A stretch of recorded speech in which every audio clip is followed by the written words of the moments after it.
entrado en un sitio y habéis sentido que por ese lugar no corría el tiempo? Eso era la fábrica de artillería.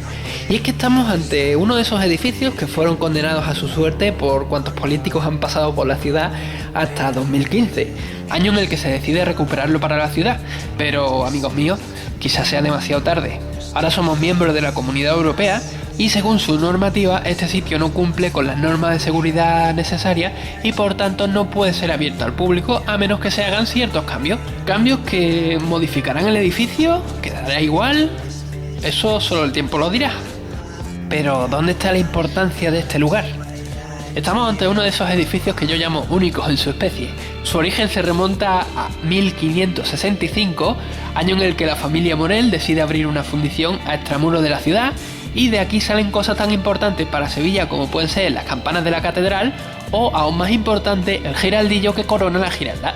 Pero aún así, quizás lo más importante es que aquí se crearon los leones que protegen la entrada del Congreso de los Diputados en Madrid.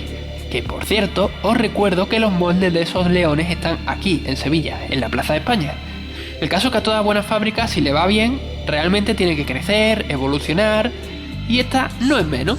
De hecho, se cierra en 1991, lo que implica que estuvo funcionando durante casi 500 años. Tiempo en los que fue sufriendo distintas ampliaciones que iremos viendo, aunque quizás la más llamativa sea justamente de donde estamos, porque es una calle de la ciudad de Sevilla que fue absorbida por la fábrica. Y que aún a día de hoy se sigue abriendo en determinados días del año, como por ejemplo que todos los años la parroquia de San Bernardo pasa por aquí con la custodia del Corpus Christi. ¿Aún os preguntáis por qué Sevilla es mágica? Y hablando de magia, este sitio habla por todos sus poros del ayer. Y es que si os fijáis bien, os daréis cuenta de que antes se hacían las cosas para que fueran útiles, sí, pero también bonitas. Este es el llamado patio de las escorias, que para el que no lo sepa son las impurezas que se sacaban del metal, bueno, y se siguen sacando, vaya. Un espacio curioso, cuanto menos, porque de no estar donde estamos, y sabiendo dónde estamos, podría parecer más el patio de un palacio que lo que en realidad es. Que dicho sea de paso, sí, aquí era donde iban dejando los desechos del metal. Por cierto, perdonadme si no hablo con propiedad o en algún momento meto la pata, pero es que sinceramente de la metalurgia entiendo más bien poco y esta fábrica era justamente eso. Después pasamos al taller de afinamiento, que por lo que he podido enterarme era básicamente donde se purificaba el metal. Aunque seamos sinceros, de esta zona con lo que os vaya a quedar es con lo más llamativo, que es esa preciosa cubierta de dientes de sierra. Está cubierta por esta cercha metálica con paneles de madera y alguna parte de fibrocemento, muralita para la iluminación. Esto no cumple ninguna de las normativas constructivas actuales. Aunque es una cercha que ven ustedes también tiene un gusto por la excelencia, no son líneas rectas, sino que tienen esas curvas y tienen ese gusto, digamos, decorativo, muy sencillito, pero que da alguna prestancia a lo que es la construcción. Entonces, no sabemos muy bien cómo se va a solucionar el problema, porque claro, lleva 150 años ahí puesto, está estable, pero no cumple, digamos, una normativa si este edificio se quiere reutilizar con alguna función pública, vamos a decir. Y eso es uno de los grandes problemas que tiene el edificio, que a la hora de ponerlo en valor, porque claro, esto muy bien, se restaura, y ahora ¿qué queda? Una caja vacía.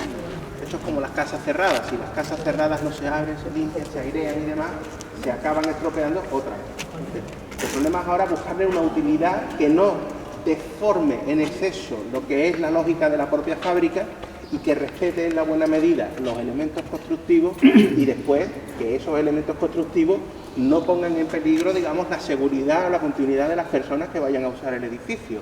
Esto también es una cuestión de pensamiento. Muchas veces cuando leemos el periódico y vemos las cifras, vemos las noticias, pues no se para uno a pensar que cuando se restaura el patrimonio hay muchos factores en juego que intervienen.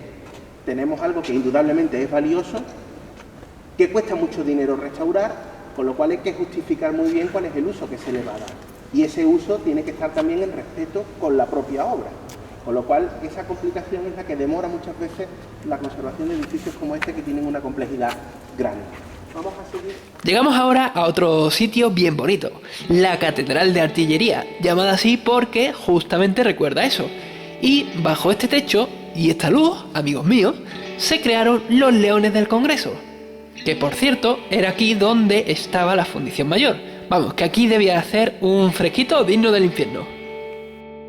¿Y por qué este sitio es tan grande? Pensad que España llegó a tener frentes abiertos en América, Flandes, Italia, y todos esos cañones, o al menos muchos de esos cañones y proyectiles, salieron de aquí, de Sevilla. En realidad, si nos paramos a indagar en la historia de España, nos damos cuenta de que los emperadores parecía que solo pensaban en hacer batalla con el inglés, el francés, el papa o el que fuera. A continuación pasamos a los vestuarios, que si os fijáis, tienen unos buenos contrafuertes. ¿Por qué? Sencillamente porque este sitio es un punto estratégico. Recordad que aquí se producía armamento y eso convierte a la fábrica en un suculento objetivo de guerra. Vamos, que tenía que ser resistente. Y hablando de guerra, aquí tenéis una cosa que a mí me dejó alucinado, y es que por lo visto los cañones se hacían en macizo y luego con esta máquina se barrenaba. Vamos, que se le hacía un agujero para que pudiera entrar el proyectil. Y así enlazamos con la siguiente sala, el taller de barrenado. Una habitación enorme porque en medio iba la barrenadora, que en una época en la que no existía maquinaria, no podía ser otra cosa que el llamado molino de sangre, o lo que es lo mismo, el típico molino impulsado por un burro, o cualquier bicho de tiro. Aquí el techo es espectacular, y se cree que fue construido por carpinteros traídos desde el puerto de Santa María en Cádiz, de ahí ese guiño a su tierra con esos típicos mascarones carnavalescos. Después de esta fugaz visita a uno de los fantasmas del pasado sevillano, no me queda otra que despedirme, no sin antes recordaros que esta fábrica murió el día que dejó de renovarse y crecer. Y eso, para bien o para mal, pasa con todo en esta vida. Fijaos si no en las personas mayores, cuando creen tener todo hecho, se van. Buen camino.